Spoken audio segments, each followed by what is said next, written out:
My name is Doreen Mashehu. I live in Savi. I'm actually a permanent resident here. On the 16th of June, I'll be leading a discussion about depression.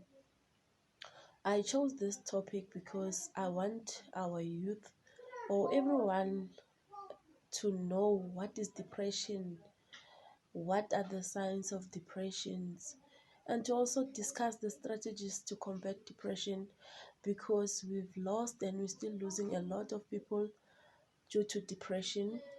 Reason behind that is that people do not have knowledge at all. They think that depression only exists in the white people's world. In the black people's world, it's not there, of which is wrong. So I think that if I share my knowledge and experiences, I'll definitely make a difference in someone's life. So you're all invited to be on the event on the 16th of June. Yeah, siyayishosholos.